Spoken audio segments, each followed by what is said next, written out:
안녕하세요. 미래의 기계 자동차 엔지니어 여러분. 오늘부터 우리는 기계공학의 꽃이라고 불리는 동역학의 세계를 함께 탐험해 보려고 해요. 이번 가이드는 입자의 아주 작은 운동부터 실제 도로 위를 달리는 차량 동역학까지 한 학기 동안 배우는 핵심 내용을 단 한 권의 도구상자에 정리했습니다. 동역학 마스터 클래스에 오신 여러분을 환영합니다. 복잡한 수식 속에 숨겨진 물리의 즐거움을 함께 찾아봅시다. 준비되셨나요? 그럼 우리의 도구상자를 힘차게 열어보겠습니다. 우리가 공부할 동역학은 크게 두 가지 세계로 나뉩니다. 첫 번째는 운동학이에요. 여기서는 힘을 전혀 고려하지 않아요. 오직 물체가 어디에 있는지, 얼마나 빨리 움직이는지, 가속도는 얼마인지 같은 기하학적인 정보만 분석하죠. 반면 두 번째 세계인 운동역학은 조금 더 현실적이에요.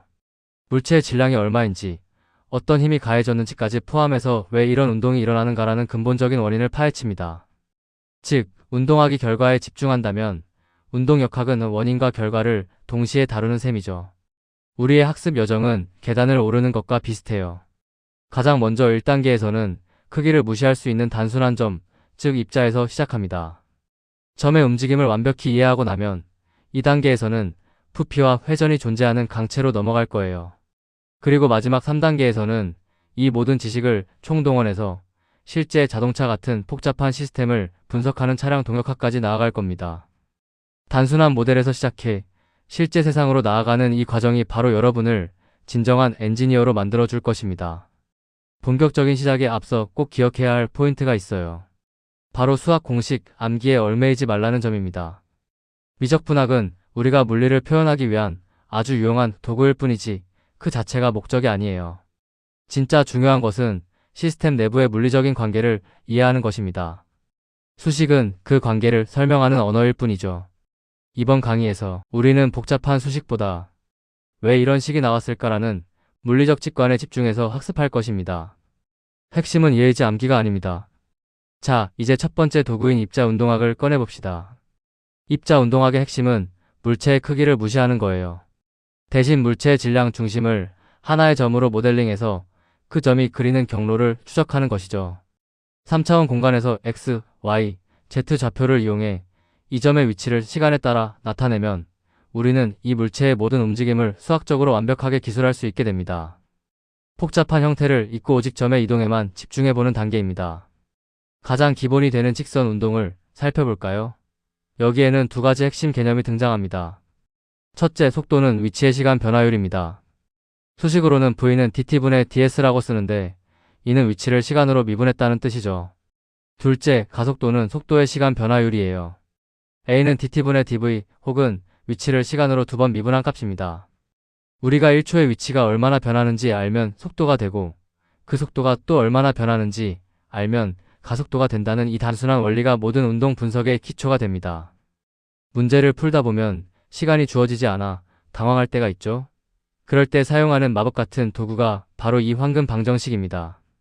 tt는 v분의 ds라는 식과 tt는 a분의 dv라는 식에서 시간항을 소거하면 이 ads는 vdv라는 강력한 관계식이 탄생해요. 이 식을 말로 풀면 가속도의 위치 변화를 곱한 것은 속도와 속도 변화의 곱과 같다는 뜻입니다. 시간 정보 없이도 위치와 속도, 가속도를 직접 연결해주는 가장 효자 같은 도구니까 꼭 기억해 두세요. 가속도에도 급이 있어요. 만약 가속도가 일정하다면 우리는 중학생 때 배운 것처럼 단순히 숫자를 대입하는 대수학만으로도 위치와 속도를 구할 수 있습니다. V는 V0 플러스 ACT 같은 식이죠. 하지만 실제 세상은 훨씬 복잡합니다. 가속도가 위치나 속도에 따라 계속 변하는 변수가속도 상황이라면 우리는 반드시 적분을 사용해야 해요. 적분은 시시각각 변하는 가속도 조각들을 하나하나 모아서 속도와 위치를 찾아내는 과정이라고 이해하시면 됩니다. 세상은 직선만 있는 게 아니죠. 회전하면서 길어지는 소방차 사다리 같은 운동을 분석하려면 어떤 좌표계가 좋을까요? 이럴 땐 우리에게 익숙한 직각 좌표계보다 원통형 좌표계가 훨씬 유리합니다. 반지름 방향인 R 성분과 회전 방향인 세타 성분, 그리고 높이인 Z 성분으로 가속도를 분리해서 분석하는 거죠. 가속도는 반지름 방향의 성분과 회전하면서 발생하는 횡방향 성분으로 나뉘는데 이렇게 움직임의 특성에 맞춰 좌표계를 선택하는 지혜가 필요합니다. 엔지니어 선배로서 드리는 꿀팁입니다. 좌표계 설정이 문제 해결의 80%를 결정해요. 어떤 좌표계를 쓰느냐에 따라 계산이 한 페이지가 될 수도 한 줄이 될 수도 있거든요. 물체가 원 궤도를 돌면 펍선과 첩선 좌표계를, 중심에서 뻗어나가는 운동이면 극좌표계를 선택하세요. 문제를 보자마자 식을 쓰기 전에 이 물체가 어떤 구속 조건을 가지고 움직이는지 먼저 파악하는 습관을 들여야 합니다. 그것이 바로 고수와 하수를 가르는 차이입니다. 이제 우리의 두 번째 강력한 도구, 입자 운동역학을 꺼낼 시간입니다. 앞서 운동학에서 움직임 그 자체를 관찰했다면 이제는 질량이라는 실체에 힘이 가해졌을 때 어떤 변화가 일어나는지 예측해 볼 거예요. 무거운 물체는 왜 움직이기 힘든지, 강한 힘을 주면 왜 가속도가 커지는지 같은 실전적인 질문에 답을 하는 단계입니다.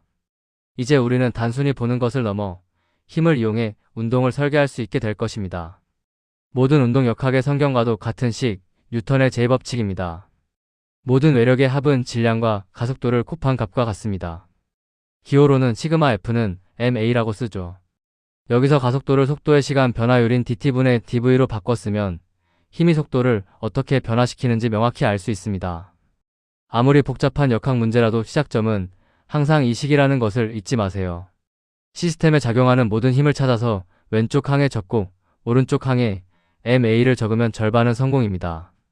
힘이 일정 거리에 걸쳐서 계속 작용할 때는 어떤 도구가 좋을까요? 바로 일과 에너지의 원리입니다. 초기 운동 에너지 T1에 외부에서 해준 1인 시그마 U12를 더하면 최종 운동 에너지 T2가 된다는 원리죠. 이 방법의 가장 큰 장점은 가속도를 구할 필요 없이 처음과 끝 상태만 비교하면 된다는 점이에요. 또한 에너지와 일은 방향이 없는 스칼라 양이기 때문에 복잡한 벡터 계산을 피할 수 있어 훨씬 직관적이고 편리합니다. 이번에는 힘이 거리 대신 시간에 걸쳐 작용할 때를 생각해 봅시다. 야구 방망이로 공을 때리는 찰나의 순간처럼 말이죠. 이럴 땐 충격량과 운동량 도구를 사용합니다.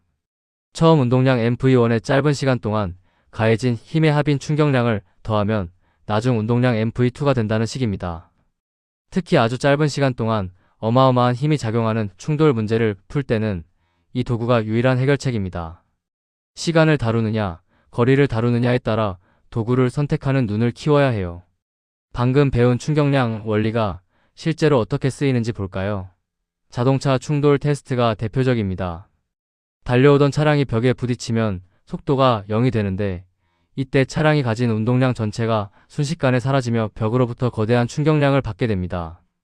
엔지니어들은 이 충격이 탑승자에게 직접 전달되지 않도록 차량 앞부분이 찌그러지며 시간을 벌어주는 설계를 해요. 우리가 배운 수식이 누군가의 생명을 구하는 안전장치 설계의 밑거름이 되는 셈이죠.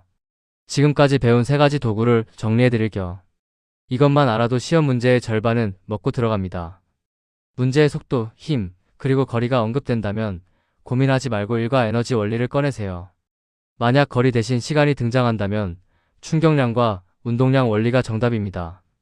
마지막으로 특정 순간의 가속도나 힘을 직접 묻는다면 뉴턴의 제 법칙 F는 ma를 사용하면 됩니다. 상황에 맞는 적절한 도구를 고르는 것, 그것이 바로 엔지니어의 핵심 역량입니다. 이제 우리는 더 넓은 세상으로 나갑니다. 세 번째 도구는 강체 운동학이에요. 이제는 물체를 하나의 점으로 보지 않아요. 물체는 크기와 형태를 가지고 있고 위치를 옮기는 동시에 스스로 회전하기도 하죠. 이러한 병진 운동과 회전 운동이 결합된 복잡한 움직임을 분석하는 것이 이번 단계의 목표입니다. 톱 바퀴가 맞물려 돌아가고 링크 장치가 꿈틀거리는 기계 시스템의 진정한 움직임을 이해할 준비 되셨나요? 강체 운동이 왜 입자보다 어려울까요? 바로 회전 때문입니다. 강체의 평면 운동은 두 가지의 결합으로 이해하면 쉬워요. 첫째, 물체 전체가 기준점을 따라 직선으로 이동하는 평행 이동입니다. 둘째, 그 기준점을 중심으로 물체 자체가 뱅글뱅글 도는 회전 운동이죠. 이 두 가지를 따로 계산해서 더해주면 아무리 복잡한 강체의 움직임도 간단하게 설명할 수 있습니다. 점 하나만 보던 시야를 물체 전체의 피틀림까지 확장하는 과정입니다.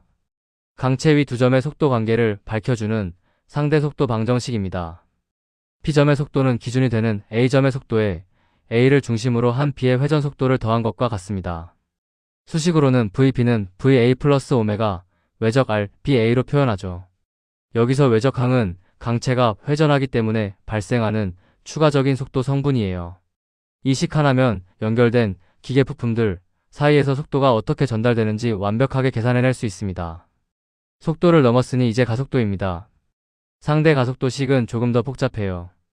P점의 가속도는 A의 가속도에 두 가지 회전 성분을 더해야 합니다. 첫째는 회전 속도를 변화시키는 첩선 성분인 알파 외적 R이고, 둘째는 회전 방향을 변화시키는 법선 성분인 마이너스 오메가 제곱 R입니다. 특히 방향을 바꾸느라 발생하는 법선 가속도 성분을 빼먹지 않도록 주의해야 해요. 강체가 빠르게 회전할수록 이 성분들이 커지며 기계에 엄청난 진동과 힘을 가하게 됩니다. 실제 기계 설계를 예로 들어볼까요? 콘크리트 믹서 드럼을 돌리려면 구동 모터가 기어를 통해 토크를 전달해야 합니다. 이때 가장 중요한 포인트는 두 기어가 맞물린 지점의 속도는 서로 동일해야 한다는 점이에요. 이 단순한 운동학적 연결 조건을 이용해 모터가 몇 바퀴 돌 때 드럼이 한 바퀴 도는지 얼마나 큰 에너지가 전달되는지 계산할 수 있습니다. 우리가 배운 상대 속도 식이 거대한 건설 장비를 움직이는 기본 원리가 되는 것이죠. 강체 역학에서 부호를 틀리지 않는 비법, 바로 오른손 법칙입니다. 우리는 2차원 평면 운동만 다루더라도 회전을 나타내는 각속도와 각가속도는 항상 화면에서 튀어나오거나 들어가는 Z축 방향의 팩터라는 걸 잊지 말아야 해요. 오른손 손가락을 회전 방향으로 감싸 쥐었을 때 엄지가 가리키는 방향이 양의 방향입니다. 팩터 외적을 할 때 순서가 바뀌면 부호가 반대로 되어 결과가 완전히 틀어지니 항상 오른손을 활용하는 습관을 들이세요. 드디어 마지막 도구 상자입니다. 응용 차량 동역학 단계예요. 지금까지 배운 입자의 운동, 강체의 회전, 그리고 뉴턴의 법칙을 모두 하나로 뭉쳐서 실제 자동차 시스템에 적용해 볼 겁니다. 자동차는 단순히 구르는 상자가 아니에요. 복잡한 힘들이 균형을 이루며 달리고 돌고 멈추는 예술적인 역학 시스템이죠. 이제 여러분은 교과서 소개점이 아니라 실제 아스팔트 위를 달리는 차량의 거동을 분석하는 진짜 엔지니어가 될 준비가 되었습니다. 자동차의 전진과 후진을 다루는 종방향 동역학을 살펴봅시다. 여기서도 핵심은 F는 ma예요. 엔진이 만들어내는 앞으로 가려는 구동력과 이를 방해하는 각종 저항력 사이의 줄다리기를 분석하는 것이죠. 구동력이 저항력보다 크면 차는 가속할 것이고 반대라면 감속할 겁니다. 이 힘들의 균형을 정확히 계산해야만 자동차의 제로백 성능이나 제동 거리 같은 핵심 성능 지표를 예측하고 설계할 수 있습니다. 자동차의 앞길을 막는 빌런 삼형제를 소개합니다. 첫째는 공기 저항이에요. 놀랍게도 속도의 제곱에 비례해서 커지기 때문에 고속 주행 시 가장 큰 적이 됩니다. 둘째는 구름 저항입니다. 타이어가 찌그러지며 노면과 부딪힐 때 발생하죠. 셋째는 경사 저항으로 언덕을 오를 때 우리를 뒤로 잡아끄는 중력의 성분입니다. 이 세 가지 저항을 모두 합친 것보다 큰 힘을 바퀴에 전달해야만 차는 비로소 앞으로 나아갈 수 있습니다. 자동차가 코너를 도는 조향 성능은 어떻게 분석할까요? 복잡한 네 바퀴 대신 두 바퀴만 있는 자전거 모델로 단순화하는 지혜가 필요합니다. 여기서 가장 중요한 변수는 미끄러짐 각이에요. 운전자가 핸들을 꺾어 타이어가 향하는 방향과 실제로 차가 미끄러지며 이동하는 방향 사이의 차이를 말하죠. 이 각도가 커지면 차는 조종성을 잃게 됩니다. 이 미세한 각도의 물리를 이해하는 것이 바로 안정적인 코너링을 설계하는 핵심 비결입니다. 우리가 배운 이 따분해 보이는 방정식들이 사실은 미래 기술인 자율주행의 심장이라는 걸 아시나요?